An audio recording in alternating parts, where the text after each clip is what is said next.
बड़े अद्भुत इतिहास से भरा हुआ रहा है ये यरूशलेम नगर, यरूशलेम जगह जो इज़राइल में है। और इन फ़ोटो को आप बड़े ध्यान से देखिए कि कौन सी चीज़ कहाँ पर है। जैसे आप चर्च ऑफ सेंट एने देख रहे हैं, पूल ऑफ बेथेस्दा के सामने, और ये लॉयंस गेट से चल के ये जगह आती है। और यीशु मसीह के समय पर यरूशलेम का कैसा मानचित्र था वो आप इसमें देख सकते हैं, ये तीनों फ़ोटो जो आपने देखी। और आज की खास वीडियो में हम बहुत अच्छी जानकारी को प्राप्त करेंगे। ये लॉयंस गेट है जो कि ईस्ट वॉल में है, टेंपल माउंट के ईस्ट वॉल में 2 गेट हैं, एक लॉयंस गेट और एक जो ब्यूटीफुल गेट है जो गेट ऑफ मर्सी कहलाता है, गोल्डन गेट कहलाता है वो है। परंतु ये लॉयंस गेट है जो ओपन गेट है इस समय, और इसके अंदर चल के विया डोलोरोसा है। लेकिन आज एक दूसरी इतिहास को हम देखेंगे। और अशेरा के गोत्र में हन्ना नाम की फनुएल की एक बेटी एक भविष्यद्वक्तिनी थी। वह बहुत बूढ़ी थी और ब्याह होने के बाद 7 वर्ष वो अपने पति के साथ रह पाई थी और 84 वर्ष से वो विधवा थी। ये चर्च बिल्कुल मंदिर की दीवार के बाहर है जहाँ पे पूल ऑफ बेथेस्दा है। और आज हम जानेंगे सेंट एनी की स्टोरी कि वो कौन थी और उसका क्यों बाइबल में जिक्र है, क्यों वो इतनी खास रही और क्यों उसके नाम का चर्च यरूशलेम में है। क्योंकि ऐसा माना जाता है कि हन्ना जो थी वो मदर मैरी की माँ थी। और ये चर्च ये बताता है कि मदर मैरी वहाँ पर 3 साल तक पाली पोसी गई और उसके बाद उसकी माँ ने उनको मंदिर में अर्पित कर दिया, क्योंकि वो एक बांझ औरत थी। और जब उनको ये बेटी हुई तो उन्होंने ये वाचा बांधी कि जब हम अपने पहले बच्चे को जनेंगे तो हम उसे परमेश्वर को अर्पित कर देंगे, जैसे पुराने नियम की हन्ना ने किया था। और वो सेंट एने जो हन्ना भविष्यद्वक्तिनी थी वो बैतलहम की रहने वाली थी और उसने परमेश्वर की सहायता से एक पुत्री को जन्म दिया जो कि मदर मैरी परमेश्वर के पुत्र यीशु मसीह की माता कहलाई। और उसने उनको 3 साल में परमेश्वर के भवन में दे दिया था। इलीशिबा जो जकरिया की पत्नी थी उसकी माँ और माता मरियम की माँ जो सेंट एनी थी वो दोनों बहनें थी। इसीलिए मदर मैरी का इतिहास, मरियम माता का इतिहास बहुत ही खास है। और जैसे मैंने बताया था कि वो एक भविष्यद्वक्तिनी थी और बहुत बूढ़ी थी और 7 वर्ष ही अपने पति के साथ रह पाई। 84 वर्ष से विधवा थी, परंतु मंदिर को नहीं छोड़ती थी। उपवास और प्रार्थना करके रात दिन परमेश्वर की बाट जोती थी। और जब यीशु मसीह को उसके माता पिता परमेश्वर के भवन में लाए तो आकर उसने उस यीशु मसीह को देखा और सबों के सामने यरूशलेम में परमेश्वर की राज्य की बड़ी बड़ी बातें की। और उस भविष्यद्वक्तिनी ने उसे अपने हाथों में पकड़ा। ये जो आप घर देख रहे हैं ये वही सेंट एनी चर्च है और उसके अंदर का हिस्सा है। और ये जगह मदर मैरी के घर मानी जाती है, वर्जिन मैरी के बर्थ प्लेस मानी जाती है, जहाँ पर मरियम माता का जन्म हुआ था। यहाँ पर वो 3 साल तक पाली पोसी गई और उसके बाद उसके माता पिता ने उसको यरूशलेम मंदिर में अर्पित कर दिया था। और किस प्रकार नासरत में परमेश्वर के दूत ने उन्हें दर्शन दिया। और ये बड़ी अद्भुत बात है कि किसी कुमारी को कोई दर्शन दे और वो परमेश्वर की बात को मान जाए। परंतु मरियम माता ने कहा कि मैं परमेश्वर की दासी हूँ, मुझे तेरे वचन के अनुसार हो। इसीलिए उन्होंने दासी कहा क्योंकि वो परमेश्वर के भवन में सेवा करने के लिए सौंप दी गई थी, क्योंकि वो परमेश्वर को बहुत ही करीब से जानती थी। और उनके विवाह के समय में भी और यीशु मसीह के जन्म के समय में भी उनके परिवार का कोई जिक्र नहीं है, इसीलिए क्योंकि उनके पापा नहीं थे और उनकी मम्मी मंदिर में परमेश्वर के सम्मुख बाट जोती थी, इसीलिए उनका कोई परिवार का जिक्र नहीं है। परंतु माता मरियम का इतिहास बहुत ही प्राचीन था और वो बहुत अच्छे परिवार से थी। उनके पिता भी सेवक थे और उनकी माता भी सेवक थी, भविष्यद्वक्तिनी थी। इसीलिए परमेश्वर की आज्ञा को मानने से वो नहीं डरी, क्योंकि वो जानती थी उसका प्रतिफल कितना अद्भुत और कितना बड़ा है। और वो यरूशलेम में ही उनका पैदा हुई और यहीं पर पली बड़ी, जो आप ये घर देख रहे हैं। राजा हेरोदेस के समय पर अबिय्याह के दल में जकरिया नाम का एक याजक था और उसकी पत्नी हारून के वंश की थी जिसका नाम इलीशिबा था। और इलीशिबा की मम्मी और मरियम की मम्मी दोनों बहन थी। जैसा कि आपको बताया गया जब वह अपने दल की पारी पर परमेश्वर के सामने याजक का काम कर रहा था तो उसके नाम की चिट्ठी निकली कि वो धूप जलाए, और सब लोग बाहर प्रार्थना कर रहे थे। परंतु उस धूप की वेदी को जलाते समय परमेश्वर के स्वर्गदूत जिब्राइल ने उसे दर्शन दिया और कहा कि जकरिया, तू भयभीत मत हो, क्योंकि तुझे एक पुत्र होगा। क्योंकि वे दोनों बूढ़े थे और उनकी कोई भी संतान नहीं थी, इसलिए परमेश्वर के दूत ने उनसे बताया कि तेरी पत्नी एलीशिबा से तेरे लिए पुत्र होगा, तो उसका नाम यूहन्ना रखना। वे एलिया की आत्मा और सामर्थ्य में होकर आगे आगे चलेगा और परमेश्वर की योग्य प्रजा को तैयार करेगा, जैसा कि यूहन्ना ने किया भी। यीशु मसीह के आने से पहले उसने गवाही दी कि अपने मन को फिराओ, क्योंकि परमेश्वर का राज्य निकट आ गया है। और उसके बाद वो अपने घर गया और एलीशिबा उसके द्वारा गर्भवती हुई। और फिर परमेश्वर की ओर से जिब्राइल स्वर्गदूत एक कुंवारी के पास नासरत नगर में भेजा गया, जिसकी मंगनी यूसुफ नामक एक पुरुष से हुई थी। और जिब्राइल स्वर्गदूत ने उसको बताया कि वो परमेश्वर के पुत्र की माता बनेगी। और उन्होंने जो उसके सामने प्रस्ताव था उसे स्वीकार किया और परमेश्वर की दासी होकर उसे ग्रहण किया। परंतु यूसुफ ने उन्हें छोड़ देना चाहा, परंतु परमेश्वर के दूत ने यूसुफ को भी बताया और वो अपनी पत्नी मरियम को अपने यहाँ ले आया। परंतु जब मरियम ने परमेश्वर के दास की बात को माना, उसके बाद वो उठकर एक पहाड़ी देश में यहूदा के नगर को गई और जकरिया के घर जाकर एलीशिबा को नमस्कार किया, क्योंकि एलीशिबा उसके कुटुंबनी थी, उसके कुटुंब की थी, उसकी अपनी थी, यरूशलेम में रहती थी। और वे दोनों स्त्रियां धन्य थी, क्योंकि उनकी माताएं भी परमेश्वर की सेविकाएं थी। यूसुफ भी दाऊद के घराने और वंश का था, और वो दाऊद के नगर बैतलहम को अपने नाम लिखवाने गया अपनी पत्नी मरियम के साथ। और वहाँ रहते हुए उनका पुत्र का जन्म हुआ चरनी में, क्योंकि सराय में तो जगह नहीं थी।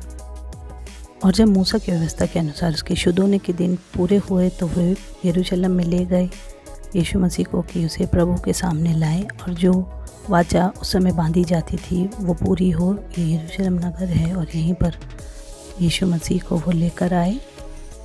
और यहीं पर यरूशलेम मंदिर में ही परमेश्वर की भक्तनी हन्ना ने परमेश्वर के पुत्र यीशु मसीह को गोद में लिया और उसके राज्य के विषय में बातें करने लगी।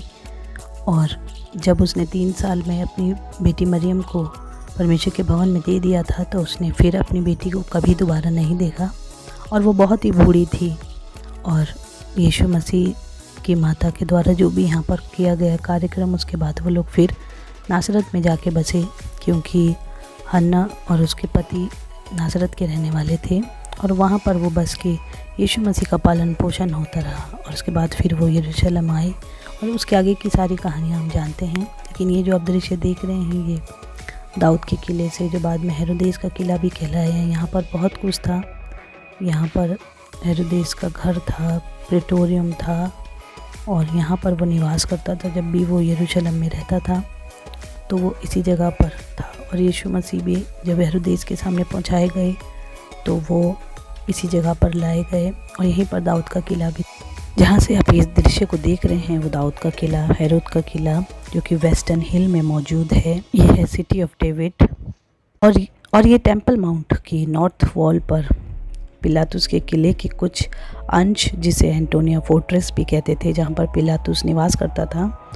ये जो आप इस वीडियो में देख रहे हैं, ये खास टेम्पल माउंट के अंदर का नॉर्थ वॉल है हिस्से में, जो कि ये देखिए टेम्पल माउंट है। और जहाँ पर डोम ऑफ द रॉक है, वहीं पर परमेश्वर के वचन के अनुसार एक यरूशलेम में यहूदियों का परमेश्वर का भवन था। और यहाँ पर एंटोनिया फोर्ट्रेस यहाँ से शुरू होती थी। तो ये कुछ पुरानी दीवार के अंश है। अभी तो यहाँ पर एक उमरिया स्कूल है, जो कि मुस्लिम समुदाय के द्वारा चलाई जाती है, और इस जगह पे मुस्लिम राज्य है। और यहाँ पर मस्जिद है, यहाँ पर मदरसे की शिक्षा दी जाती है। किंतु हम बाइबल स्टडी करते हैं, तो इसलिए हम आपको बता दें कि यहीं पर किले में ले जाकर यीशु मसीह को जब वो पकड़वाए गए थे, तो सब लोग इकट्ठे हुए और बड़ी भीड़ यहाँ पर इकट्ठा हुई थी, क्योंकि ये पिलातुस का किला था, एंटोनिया फोर्ट्रेस था, जो बड़ा विशाल था।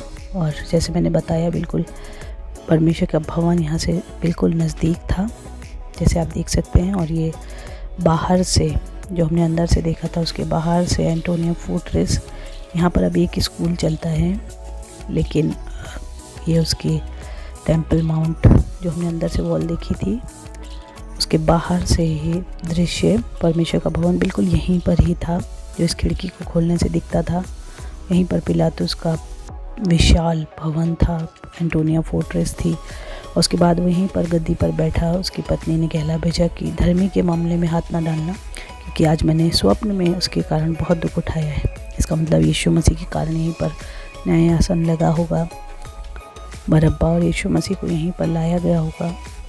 ये बहुत ही प्राचीन फर्श है, इस जगह से भी ज़्यादा प्राचीन पत्थर यहाँ पर बहुत प्राचीन है।